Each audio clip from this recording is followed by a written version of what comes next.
little ditty about Jack and Diane.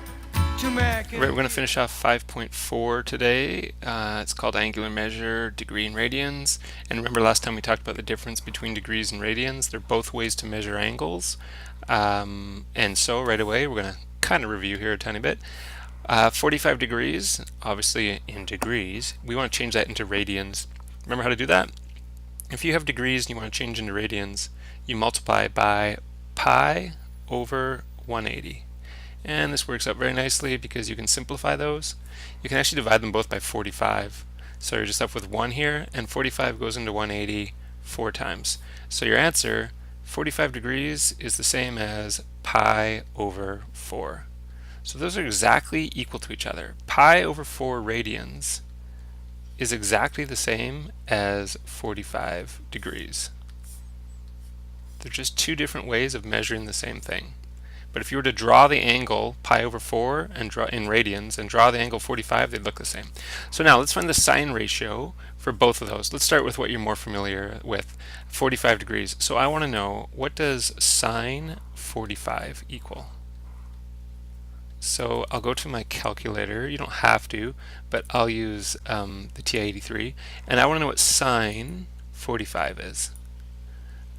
45, and you don't have to close the bracket, but I'll do it, and you end up with 0.707. okay, I'll go to 3 decimal spots. 0.707. Now I want to know what sine pi over 4 is equal to. So back here we go, and I'll just leave that there and put sine pi, the pi sign, you have to hit second, and that one, divided by, for a fraction, 4. There's your pi over 4.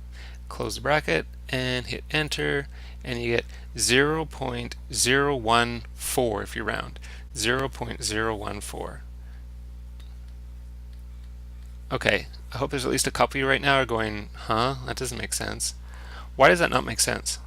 Because if these are exactly equal to each other, if 45 degrees, I guess I should put a degree sign there, if 45 degrees is exactly the same as pi over 4 radians, then if we're talking about the sine ratio of 45 degrees and the sine ratio of pi over 4, we should get the same amount. But we don't. How come? Well, we have a calculator problem here. It depends on what your calculator is set to. So let's go to mode, and I can see my calculator is set on degrees. So one of my answers is correct. The 45 degrees answer is obviously correct. But this answer is incorrect. No. Let's try again. I'll write it again. Sine pi over 4 equals, let's go back here.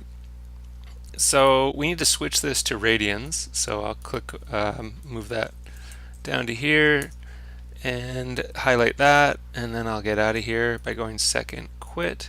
And let's try again. I can actually do this really quickly just by going second enter. You see how it says entry? It'll bring back the exact same thing. See, I have the same thing I had before, sine pi over 4.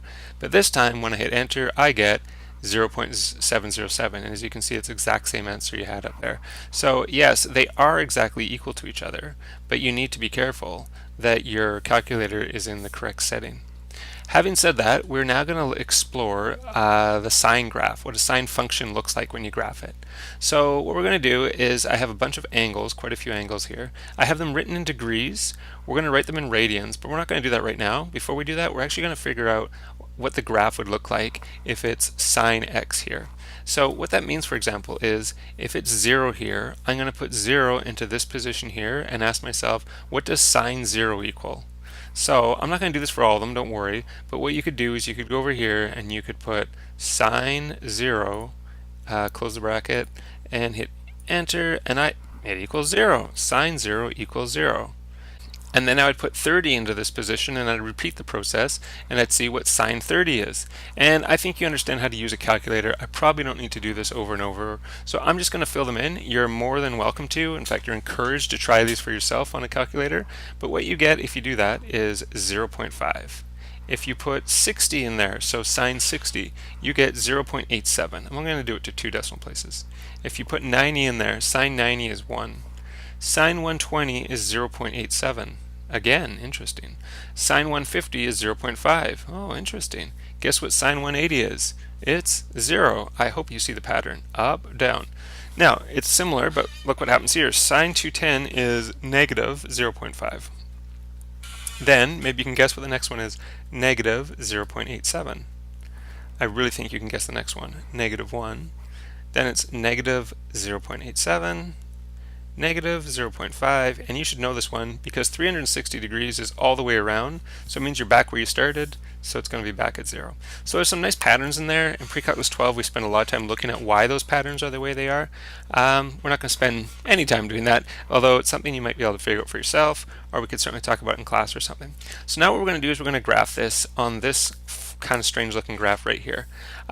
So in terms of y, the smallest our numbers go is right there. There's the smallest amount right there. It's negative 1. Why don't I just highlight that? Here's our smallest amount. What's our biggest amount? Biggest amount is 1. So we better make sure on our y-axis we go up as high as 1. What the heck? I'll put it way up here.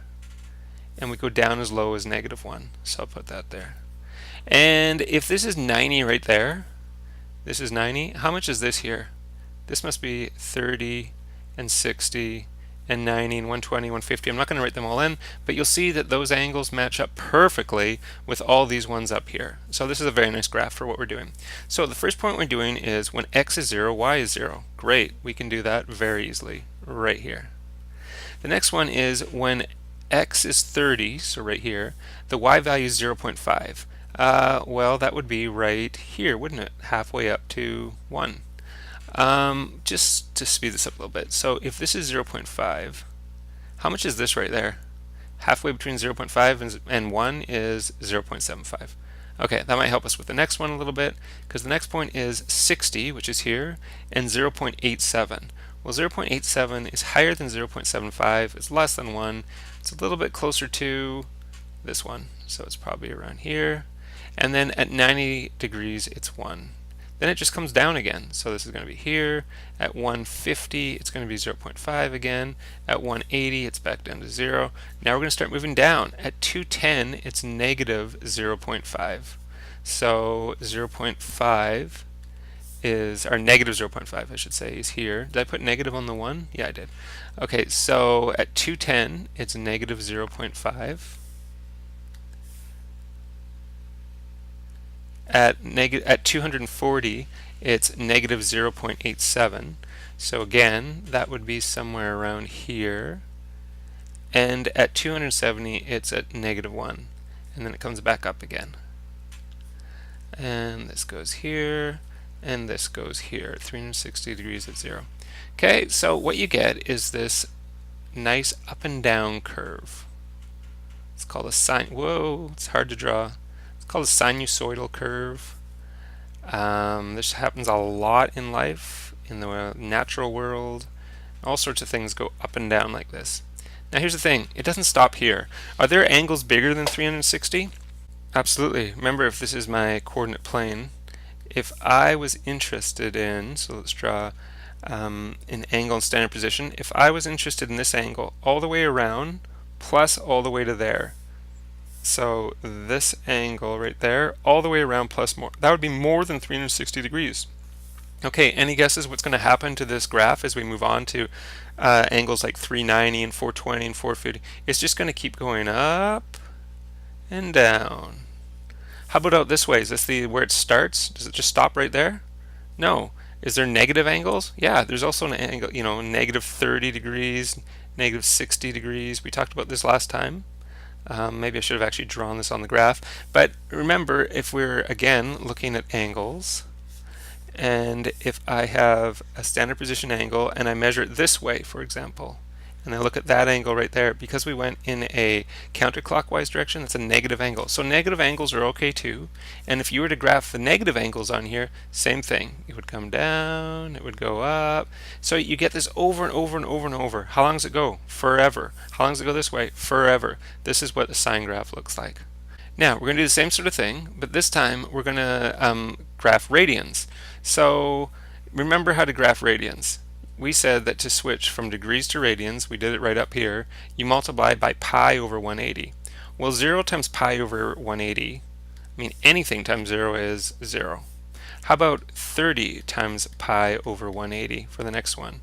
Well, those cancel. You can divide them both by 30, so you're left with 1 here and 6 there. You get pi over 6. Okay, there's really no need to go any further. We can now fill all these in. Do you know why? Because if we're going up by 30 every time, and we are, 30, 60, 90, 100, if this is pi over 6, how much is 60? It's 2 pi over 6. How much is the next one? 3 pi over 6, and then 4 pi over 6, and then 5 pi over 6, 6 pi over 6, 7 pi over 6. Now I know you might be saying, hey, wait a minute, these aren't in lowest terms, some of them. That's okay, we'll go back and do it after. I think this might be the fastest way to do it though. 11 pi over 6 and 12 pi over 6. Okay, let's go back and put the final answer in green. 0 is good, that's in lowest terms. Pi over 6, good, it's in lowest terms. 2 pi over 6, no way, we can divide them both by 2 and you get pi over 3. 3 pi over 6, divide them by 3, you get pi over 2. 4 pi over 6, divide them by 2, you get 2 pi over 3. This one's already good, it's in lowest terms. 6 pi over 6, the 6's cancel, you're left with pi. And remember that from last time, 180 degrees is equal to pi, so that looks good. 7 pi over 6, that's in lowest terms. 8 pi over 6, divide by 2, you get 4 pi over 6, or over 3, sorry. 9 pi over 6, divide by 3, you get 3 pi over 2. 10 pi over 6, divide by 2, you get 5 pi over 3. Probably can't read most of this. 11 pi over 6 is already good, so we'll leave that one. If you can't read it, don't panic, because 12 pi over 6, divide them both by 6, and you're left with 2 pi over 1, or just 2 pi, and that's what we learned last time as well. 360 degrees, or all the way around, is equal to 2 pi, so it looks good. Now, are you panicking because you can't read all that, and I did it too fast and all that? Guess what? Haha, I had the answer right here anyway for you. Zeros, pi over 6, pi over 3. This is exactly what I should have written, hopefully just now. These are all the correct answers as well. So copy those ones down if you didn't manage to copy my green ones on the first page. And now what we want to know is what's sine 0 and what's sine pi over 6 and what's sine pi over 3, and do the same thing over again. Well, sine 0, whether it's in radians or degrees, 0 is 0, so this is going to be the same as before. It's going to be 0. Now if you want to do sine pi over 6, you could go here. You need to switch the mode to radians, so we'll go down and do that, and then we'll quit that, and then we're going to put sine, and it was pi over 6 I believe, so pi is right there, divided by 6, and we'll close the bracket, and we get 0.5. Sound familiar? Of course it sounds familiar, we already learned this. Whether it's in radians or if it's in degrees, it'll be exactly the same thing as long as your calculator is in the right setting. So all you need to do is copy the exact same numbers you had down here, these red numbers. All you have to do is copy them down again. So it's going to be 0.87 and 1 and 0.87 and 0.5 and 0 and negative 0.5, negative 0.87, negative 1, negative 0.87, negative 0.5, and 0. And now we're going to graph that. So the way we're going to graph it this time is we're going to put 0, of course, right here. And we're going to go 3 spots till we get to pi over 2. And we'll go another 3, 1, 2, 3 until we get to pi. And we'll go another 3, 1, 2, 3 until we get to 3 pi over 2. And we'll go another 3, 1, 2, 3 until we get to 2 pi. Now in this direction, we're going to do the same thing, 1, 2, 3. What angle's here? Not pi over 2, but negative pi over 2. Go another 3, 1, 2, 3. What's there? Negative pi.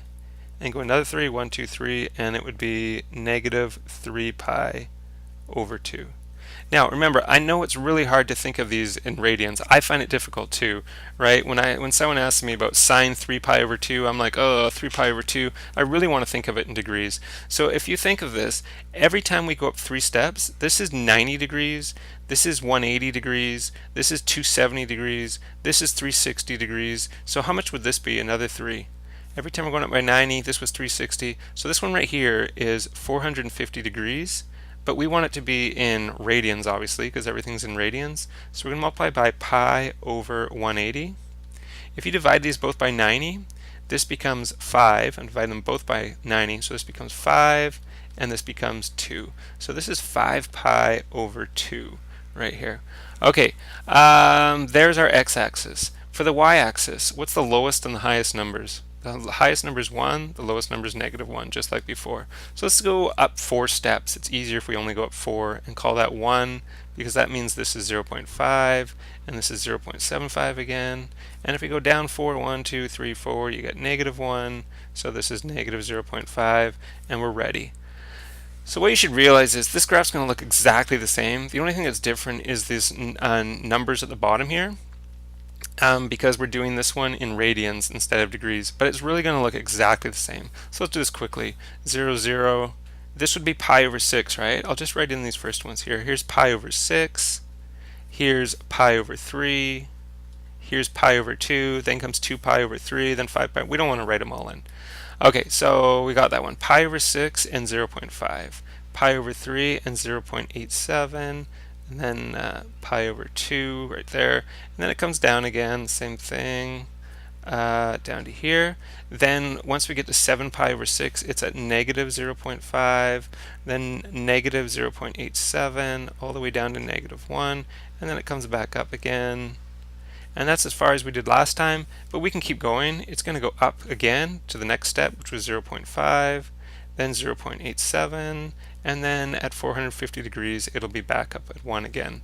So we can draw a little bit more of our graph this time. And as I said before, it's going to keep going and going and going. And also, as I said before, it's not going to stop right here. So we can keep going. Where would this one be? This point right here would be at -0.5, -0.87, all the way down to -0.1, then it starts, -1, sorry, starts coming back up. So it'd be at 0 here, and then 0.5, and 0.87, and here it would be back up at 1. And it would keep going down again here, right? I really should put arrows. I don't think I did that on the other side, but I should put arrows to show it goes on and on and on. And we are finished. Great, good job. So let's quickly go through this. Domain. What's the smallest x value? There is no smallest, it goes forever. What's the biggest x value? There is no biggest, it goes forever. So you can put -infinity to infinity, or you can say x is an element of all real numbers. The range. What's the lowest y value? -1. In both cases it was -1. What's the highest y value? 1. So you can say from -1 to 1, or you can say -1 is less than or equal to y, which is less than or equal to 1. Let's go down to y-intercept. Y-intercept of this one is at 0, and the y-intercept of this one is at 0. Of course they have the same. We said these graphs are identical. So in both cases the y-intercept is at 0. Now the x-intercepts are the same, but they're just notated differently depending on whether you're looking at degrees or at radians. So let's look at this one since we have it right here in radians. Where does it cross the x-axis? Well, it crosses at 0, so I'll put that one down. Where else does it cross? It crosses at pi, but also at -pi. So the way we could say that is plus or minus pi. The next one it crosses at is at 2 pi. So, and also at negative, can we see it? No, you can't see it, but it also crosses at -2 pi. So plus or minus 2 pi. Guess where the next one is? 3 pi, so plus or minus 3 pi. 4 pi, 5 pi, minus 5, all those ones, so dot, dot, dot. Okay, in terms of degrees, if we go back here, where does it cross? It crosses at 0, 180, 360, and of course also at the negative ones. So we have it at 0 degrees, 180 degrees, but also -180 degrees, 360 degrees, but also -360 degrees. I guess the next one would be at 540, right? It's going up by 180 every single time. Plus or minus 540, dot, dot, dot. And there you go. Okay, the last thing I want to show you is another kind of cool applet. I'm sorry about all the mess all around here. Just want you to focus in on this. And what you can see is here's our sine graph. And we're relating it to angles. Why do these arrows keep popping up? So you see this thing going around. When this circle is right here, it's going to be 0 degrees. 0 degrees. This is 90 degrees. Over here, which you can't see, is 880. 270, and here comes 360 right there. And at each one of those points, we're graphing what the corresponding sine value is. So watch, right here it's going to be sine 0, and it's 0 at that point. Sine 90, it's 1. Sine 180, it's 0. Sine 270, it's -1. Sine 360, it's 0, and it just keeps going and going and going. Kind of a cool little applet there to show you the relationship between angles in a circle and also how you end up with this sine graph we've just figured out. And of course this is true for all angles, not just 0, 90, 180, and 270. So for example, when we get to sine 45, which is right here, so quickly when we get to sine 45, look over to the right where the circle is. It was right about here, and that would tell you exactly what sine 45 is here. Works for every angle.